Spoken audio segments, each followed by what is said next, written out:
CNN. But Mr. President, your one-sided crooked networks. Right, let's call it quits because I've had enough. A country can never be great with a dishonest. Listen, we traveled all the way to Wisconsin. የአሜሪካ ፖለቲካዊ መድረክ በየቀኑ አዳዲስ ትዕይንቶችን ያልተጠበቁ ፍጥጫዎችንና የአያላን ግጭቶችን ማስተናገዱን ቀጥሏል። በዚህ ሁሉ መሃል ደግሞ እንደ አንድ ግዙፍ ተዋናይ የዓለምን ትኩረት የሳቡት ፕሬዝዳንት ዶናልድ ትራምፕ ናቸው። ዛሬ የምንመለከተው ታሪክ ከዊስኮንሲን ዝናባማ ሜዳዎች ጀምሮ እስከ ኒውዮርክ ደማቅ መብራቶች ድረስ የዘለቀ በትራምፕና በነፃው ፕሬስ መካከል ያለውን የማይታረቅ ቂም እንዲሁም በፕሬዝዳንቱና በከተማቸው ኒውዮርክ መካከል ያለውን የፍቅርና የጥላቻ ግንኙነት የሚተርክ ነው። ትራምፕ ከታዋቂው የኤንቢሲ ጋዜጠኛ ጋር ካደረጉት እሳታማ ፍጥጫ በኋላ ቃለ ምልልሱን አቋርጠው መውጣታቸውና በማግስቱ በታዋቂው ማዲሰን ስኩዌር ጋርደን በሺዎች የሚቆጠሩ ደጋፊዎች ፊት የታየው ያልተጠበቀ ተቃውሞ የፖለቲካውን መድረክ እያነጋገረ ይገኛል። የፕሬዝዳንቱና የኤንቢሲ ሚት ዘ ፕሬስ ፕሮግራም አቅራቢ ክሪስቲን ዌልከር በዊስኮንሲን ግዛት ፊት ለፊት ተፋጠው ነበር። ቃለ ምልልሱ ገና ከጀመሩ በውጥረት የተሞላ ነበር። ትራምፕ ስለ 2020 ፕሬዝዳንታዊ ምርጫና አሁን በካሊፎርኒያ ግዛት ስለሚካሄደው የገዢነት ምርጫ የቀድሞውን አቋማቸውን በማንሳት ምርጫው ተጭበርብሯል የሚሉ አነጋጋሪ ንግግሮችን ማዝነብ ጀመሩ። የካሊፎርኒያ ምርጫን በተመለከተ 4 ቀናት ሆኗቸዋል፣ እስካሁን ድምፅ ቆጥረው አልጨረሱም በማለት የምርጫውን ሂደት ጥያቄ ውስጥ ሲከቱ፣ ዊልከር ግን ይህ በካሊፎርኒያ የተለመደ አሰራር መሆኑን በመጥቀስ በድፍረት ተከራክራቸዋለች። በካሊፎርኒያ በዲሞክራቱ ዜቪየር ቤሴራና በሪፐብሊካኑ ስቲቭ ሂልተን መካከል የሚካሄደው ፉክክር እጅግ ተቀራራቢ መሆኑ እየታወቀ ትራምፕ ግን ያለምንም ማስረጃ ማጭበርበር አለ በማለት አቋማቸውን አጸኑ። ዊልከር ለንግግራቸው ማስረጃ እንዲያቀርቡ በጠየቀቻቸው ወቅት ነው የትራምፕ ትዕግስት የተሟጠጠው። ፕሬዝዳንቱ ወደ ግል ጥቃት በመሸጋገር ዊልከርን ኮክድ ወይንም ሙሰኛ ሌባ በማለት ሰደቧት። እናንተ ሌቦች ናችሁ፣ አንቺም ሌባ ነሽ፣ ፕሬሱ በሙሉ ሌባ ነው፣ ሚት ዘ ፕሬስም ሌባ ነው በማለት በከፍተኛ ቁጣ ተናገሩ። ዊልከር ራሷን ለመከላከልና ተጨማሪ ጥያቄዎችን ለመጠየቅ ብትሞክርም ትራምፕ ግን ወይ ሙሰኛ ነሽ አሊያም ደንቆሮ በማለት ንግግራቸውን አከረሩ። ይህ ምርጫ እንደተጭበረበረ ታውቂያለሽ፣ ያንቺ ዜና አውታርም ይህንን ያውቃል በማለት 2020 ላይ ያሸነፉት እሳቸው እንደሆኑ በድጋሚ ተናገሩ። ውጥረቱ እያየለ መጥቶ ዌልከር ስለ ጥር 6ቱ አመጽና ተከሳሾቹ ስለሚከፈላቸው የሪትሪቢዩሽን ፈንድ ስትጠይቃቸው ትራምፕ አቋርጠው ለመውጣት ወሰኑ። በቃኝ ይበቃናል በማለት ማይክሮፎኑን አውልቀው ወረወሩ። ዊልከር ለዚህ ቃለ ምልልስ ብላ ኒውዮርክን ጥላ ዊስኮንሲን መምጣቷን ስታስታውሳቸው ትራምፕ ግን እኔኮ ዝናብ ውስጥ ለ1 ሰዓት ከአንቺ ጋር ተቀምጫለሁ ይበቃሻል ካሉ በኋላ አንቺ ደህና ሁኚ ጥሩ ጊዜ ይሁንልሽ በማለት አልነበረም። የአሜሪካ ብሔራዊ መዝሙር እየተዘመረ ባለበት ወቅት የትራምፕ ምስል በትልቁ ስክሪን ላይ ሲታይ መላው ስቴዲየሙ በፉጨትና በተቃውሞ ተናወጠ። ትራምፕ ግን ለ8 ሰከንዶች ያህል ምስላቸው እስኪጠፋ ድረስ ፈገግ ብለው ሰላምታ ሲሰጡ ታይተዋል። ምስሉ ተቀይሮ የኒክስ ተጫዋቾች ሲታዩ ግን ያ የተቃውሞ ጩኸት በአንድ ጊዜ ወደ ድጋፍ ጭብጨባ ተቀየረ። ይህም የኒውዮርክ ሕዝብ ለፕሬዝዳንቱ ያለውን የከረረ ጥላቻ ቁልጭ አድርጎ ያሳየ ነበር። በትራምፕ መምጣት ምክንያት በማዲሰን ስኩዌር ጋርደን ዙሪያ የተዘረጋው የጸጥታ ጥበቃ ከተማዋን ወደ ወታደራዊ ቀጠና ቀይሯት ነበር። ከስታዲየሙ ዙሪያ በ10 ጫማ ከፍታ ያላቸው የብረት አጥሮች የታጠሩ ሲሆን የከተማዋ ፖሊስ ኮሚሽነር ጄሲካ ቲሽ ፍሪዝን ዞን ወይንም የታገደ ቀጠና ብለው የጠሩት ጥብቅ ክትትል ተዘርግቶ ነበር። መደበኛ የጨዋታው ታዳሚዎች ከ2 ሰዓት በፊት እንዲመጡ የተነገራቸው ሲሆን ቦርሳ ይዞ መግባትም ሙሉ በሙሉ ተከልክሏል። ከብሮንክስ የመጣችው የ53 ዓመቷ የኒክስ ደጋፊ ጆዋን ካደን ይህ ሁኔታ ስቴዲየሙን እስር ቤት አስመስሎታል በማለት ቅሬታዋን ገልጻለች። ይህ ምሽት የደጋፊዎች ነው፣ ትራምፕ ሌላ ቀን መምረጥ ይችሉ ነበር በማለት የጸጥታው ጥበቃ የጨዋታውን ድባብ እንዳበላሸው ተናግራለች። ትራምፕ በቪአይፒ ክፍል ውስጥ ተቀምጠው ጨዋታውን ሲከታተሉ የነበሩት ከልጅ ልጃቸው ካይ፣ ከሀገር ውስጥ ጉዳይ ሚኒስትር ዳግ በርግምና ከትራንስፖርት ሚኒስትር ሲያን ደፊ ጋር ነበር። ነገር ግን ሌላኛው አነጋጋሪው ክስተት የታየው ጨዋታው እየተካሄደ ባለበት ወቅት ነው። ትራምፕ በጨዋታው መሃል እንቅልፍ ሲረታቸው የታየባቸው ምስሎች በማህበራዊ ሚዲያ ላይ እንደ ሰደድ እሳት ተሰራጩ።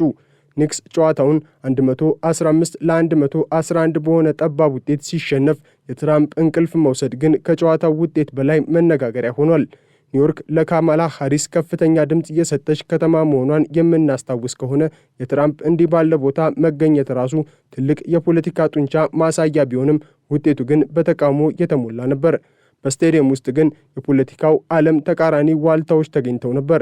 የኒውዮርክ ከንቲባ ዞህራን ማምዳኒ ትራምፕ በክብር ባለቤትነት በተቀመጡበት በዚያው ሕንፃ ውስጥ $1,000 የቆመ መሸጫ ትኬት ገዝተው ከተራው ሕዝብ ጋር ጨዋታውን ሲከታተሉ ነበር። እንደ ስፓይክ ሊ፣ ቤን ስቲለር እና ጆን ስቱዋርት ያሉ ታዋቂ ሰዎችም በስታዲየሙ ተገኝተው የኒክሰን ሽንፈትን በሐዘን ተመልክተዋል። ለ76 ዓመቱ አዛውንት ቶም ሜድ ግን የትራምፕ መምጣትም ሆነ የጸጥታው ጥበቃ ከኒክስ የታሪክ ጉዞ ጋር ሲነጻጸር ተራ ነገር ነው። ይህ ታሪካዊ ምሽት ነው። በ1970ዎቹ ከነበረው የኒክስ ወርቃማ ዘመን በኋላ እንዲህ ያለ ስሜት አይቼ አላውቅም በማለት የጸጥታውን እንቅፋት በትዕግስት አልፎታል። ፕሬሱን በአደባባይ በማዋረድ እና ቃለ ምልልሱን በማቋረጥ ጥንካሬያቸውን ለማን በቀላሉ መውጣት እንደማይችሉ የታየበት ሳምንት ነበር። ይህ በእንዲህ እንዳለ በትራምፕና በነጻው ፕሬስ መካከል ያለው ፍጥጫ እንዲሁም በማዲሰን ስኩዌር ጋርደን የታየው ህዝባዊ ተቃውሞ በቀጣይ ወራት በአሜሪካ ፖለቲካ ውስጥ ሊከሰቱ ለሚችሉ እጅግ ግዙፍ ለውጦች እንደ መቅድም የሚቆጠሩ ናቸው። አሜሪካ አሁን ያለችበት ሁኔታ ከማዕበል በፊት ያለ ጸጥታ ይመስላል። ምክንያቱም ከ5 ወራት በኋላ የሚካሄደው የአጋማሽ ዘመን ምርጫ የሀገሪቱን የወደፊት አቅጣጫ የሚወስን የሞትና የህይወት ፍልሚያ መሆኑን ስለታወቀ ነው። ፕሬዝዳንቱ በዊስኮንሲን ቆይታቸው ወቅት ስለ ካሊፎርኒያ ምርጫ ያነሱት የማጭበርበር ክስ ዝም ብሎ የተወረወረ ቃል አይደለም። ይልቁንም በኖቬምበር ለሚካሄደው አጠቃላይ ምርጫ ውጤት አስቀድሞ ህጋዊነትን የማሳጣት ስልታዊ ሥራ መሆኑን የፖለቲካ ተንታኞች ይናገራሉ።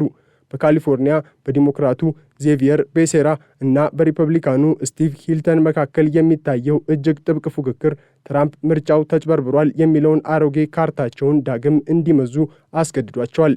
በቀጣይ የሚጠበቀው ትልቁ የህግና የፖለቲካ ፍጥጫ ደግሞ ያ የመበቀያ ወይንም የሪትሪቢዩሽን ፈንድ ተብሎ የሚጠራው ምስጢራዊ በጀት ነው። ትራምፕ ለክሪስቲን ዌልከር በሰጡት መልስ የጥር 6ቱ አመፀኞች በኤፍቢአይ ተገፋፍተው ወደ ካፒቶል ሂል ህንፃ እንደገቡ መግለጻቸው አስተዳደራቸው ለእነዚህ ግለሰቦች የገንዘብና የሞራል ካሳ ለመስጠት መዘጋጀቱን ያሳያል። ይህ እርምጃ በቀጣይ ቀናት በአሜሪካ የፍትህ ሚኒስቴርና በዋይት ሃውስ መካከል ታላቅ ግጭት ሊፈጥር እንደሚችል ይገመታል። በፖሊስ አባላት ላይ ጥቃት የፈጸሙ ግለሰቦች በመንግስት ገንዘብ ሊካሱ ይችላሉ የሚለው ዜና በተለይም በመካከለኛ አቋም ላይ ያሉ መራጮችን ክፉኛ ሊያስቆጣ የሚችልና የትራምፕን የምርጫ ዕድል አደጋ ላይ ሊጥል የሚችል ሰንኮፍ ነው። ወደ መገናኛ ብዙሃን ግንኙነት ስንመጣ ትራምፕ ከኤንቢሲ ጋር ያደረጉት ቃለ ምልልስ በንቀት ማይክሮፎኑን አውልቀው መውጣታቸው ወደፊት ከዋና ዋና የሚዲያ ተቋማት ጋር የሚኖራቸው ግንኙነት ሙሉ በሙሉ ሊቋረጥ እንደሚችል የሚጠቁም ነው። ፕሬዝዳንቱ ከእንግዲህ በኋላ ለሚዲያ ተቋማት ጥያቄ ከመመለስ ይልቅ በቀጥታ በማኅበራዊ ሚዲያ ገጾቻቸውና በራሳቸው የደጋፊዎቻቸው ስብስብ ላይ ብቻ ለመወሰን ሊመርጡ ይችላሉ። ይህ ደግሞ አሜሪካ ወደ ሁለት ተቃራኒ መረጃዎች ሀገርን ይበልጥ ይቀይራታል። በአንድ በኩል ፕሬዝዳንቱ የሚሏቸውን ብቻ የሚያምን የደጋፊ ማኅበረሰብ፣ በሌላ በኩል ደግሞ የፕሬዝዳንቱን እያንዳንዱን እንቅስቃሴ በጥርጣሬ የሚመለከት የከተማ ነዋሪ ይፈጠራል። በማዲሰን ስኩዌር ጋርደን የታየው ያ 10 ጫማ ከፍታ ያለው የብረት አጥርና ፍሮዘን ዞን ተብሎ የተጠራው የጸጥታ ጥበቃ ለወደፊቱ የአሜሪካ ፖለቲካዊ መድረኮች ትልቅ ምልክት ነው። ፕሬዝዳንቱ ወደ ሕዝብ መሃል በሚወጡበት ጊዜ ሁሉ ከተማዋን ወደ ወታደራዊ ቀጠና የመቀየር አስፈላጊነት በአስተዳደሩና በዜጎች መካከል ያለውን የጥልቀት ገደል ያሳያል። የኒውዮርክ ከንቲባ ማለት ለመከላከል ከፍተኛ የፕሮፓጋንዳ ሥራ እንደሚሠራ ይጠበቃል። በተጨማሪም የትራምፕ የውጭ ጉዳይ ፖሊሲ ዛቻዎች በተለይም የኢራን ዘመቻ ሲጠናቀቅ ኩባን እይዛለሁ ማለታቸው አሜሪካ በቀጣይ ወራት ወደ አዲስ ቀጠናዊ ግጭት ልትገባ እንደምትችል የሚጠቁም ነው። ይህ ደግሞ በሀገር ውስጥ ያለውን የዋጋ ግሽበትና የኢኮኖሚ አለመረጋጋት ይበልጥ ሊያባብሰው ይችላል። የኒውዮርክ ነዋሪዎች እንደ ሪች ቤከር ያሉ ደጋፊዎች እንደሚሉት ትራምፕ ቀደም ሲል የኒክስ ደጋፊና የከተማው የንግድ ምልክት ቢሆኑም አሁን ግን መገኘታቸው ለደጋፊዎቹ መታወክ ሆኖባቸዋል። ይህ ስሜት ወደ ሌሎች የአሜሪካ ከተሞች የሚዛመት ከሆነ ትራምፕ በመጪው ምርጫ የከተማ ነዋሪዎችን ድምፅ ለማግኘት እጅግ ሊቸገሩ ይችላሉ። በቀጣይ ቀናት የሚጠበቀው ነገር ወጥ የሆነ ሰላም ሳይሆን ይበልጥ እየከረረ የሚሄድ የቃላትና የሕግ ጦርነት ነው። ትራምፕ ውድዬ ብለው ፕሬሱን ትተው ቢወጡም ፕሬሱ ግን ትራምፕን በቀላሉ የሚተዋቸው አይመስልም። በማዲሰን ስኩዌር ጋርደን የታየው ፉጨትና ተቃውሞ አሜሪካ በሁለት የተከፈለች ሀገር መሆኗን ዳግመኛ ያረጋገጠ ሲሆን የነጩ ቤተ መንግስት ጉዞም በዚህ እሾህ በበዛበት መንገድ ላይ ይቀጥላል። የጄምስ ዶላን ግብዣ ለትራምፕ የድጋፍ መድረክ ይሆንላቸዋል ተብሎ ቢታሰብም ውጤቱ ግን የኒውዮርክን ሕዝብ ቁጣ ያፈረጠበት አጋጣሚ ሆኗል። ዓለም አሁንም አይኗን በአሜሪካ ላይ ጥላ የትራምፕን ቀጣይ እርምጃና የኖቬምበሩን ምርጫ ግለት በከፍተኛ ጉጉት ትጠባበቃለች። ፕሬዝዳንቱ ከእንቅልፋቸው ሲነቁ የሚጠብቃቸው አሜሪካ እሳቸው ከገመቷት በላይ ተለዋዋጭና ፈታኝ ሆናባቸዋል።